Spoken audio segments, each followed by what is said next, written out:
Let's now have a look at various aspects and fundamentals of pronunciation. The very basic element of pronunciation in any language is the sound. Individual sounds take precedence over all other elements, and they are the basic most elements.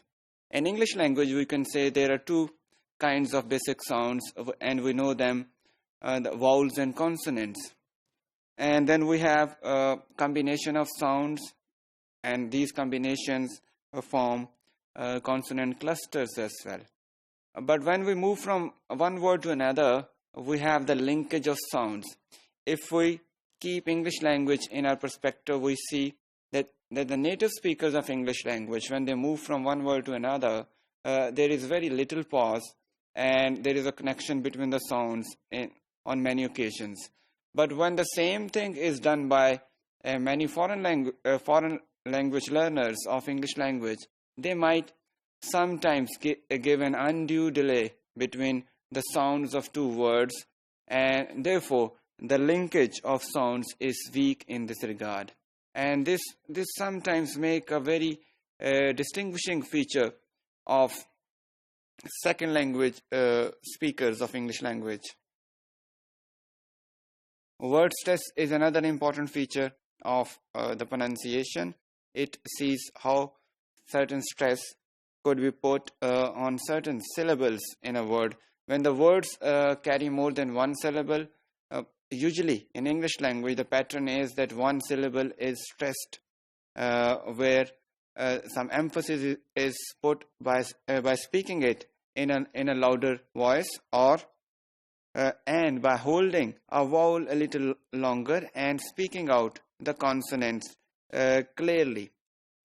All these features combine to make a word or a part of a word stand out.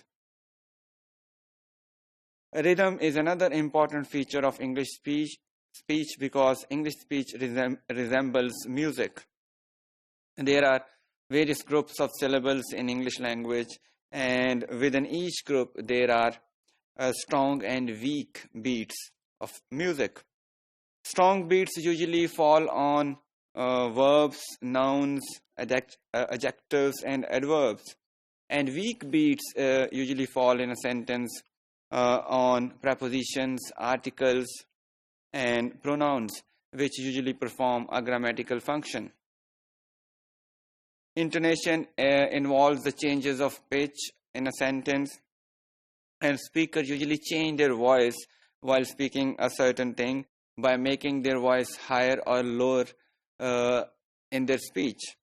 And this rise and fall of voice also conveys certain meanings, which is very important to be understood while learning or teaching pronunciation.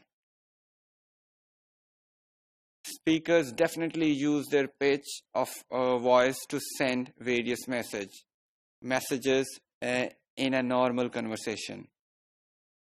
Speaking with a foreign accent may not be a problem because, as I said earlier in a previous module, that it's very difficult to learn a native accent properly. So speaking in a foreign accent is quite normal with many second language learners, including those who are learning English as a second or foreign language. It's not a problem as far as it does not disturb our communication. If there is a communication failure because of this, we can say this is a problem, and there is a more need to focus on basic pronunciation patterns. Otherwise, in the contemporary world where English is being spoken as an international language, this may not be a very big problem. The way people speak reflects their socio-cultural identity, and in this way, this element becomes very important. There are certain fundamentals of teaching pronunciation which can be worked out when teachers teach pronunciation within their classrooms.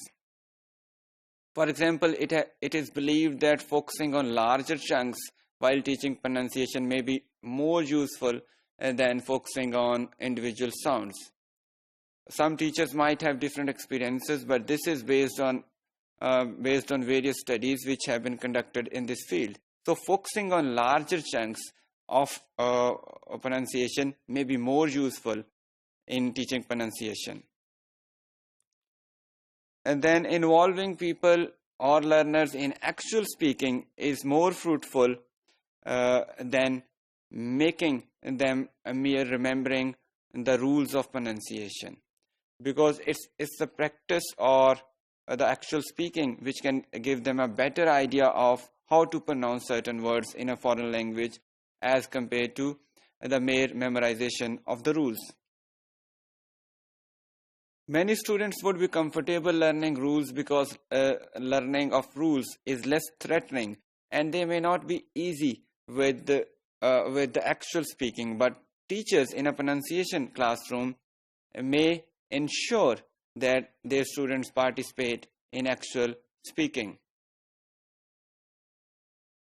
Learning pronunciation also requires a lot of practice, and there is no harm if your students have to repeat a certain sentence or certain word many times within a class. So teachers should ensure that students repeat that or practice that till the time they can master it or learn it in a reasonable way. In the last, we can say that teaching and learning pronunciation needs a lot of preparation. Preparation about the perception of sounds and their contrast, and also preparation for the comparison between the sounds of a learner's native language and the sounds of a learner's second language or foreign language which he or she is learning within the classroom. So all these aspects and fundamentals and their awareness can make the teaching and learning of pronunciation quite easy for both the learner and the teacher.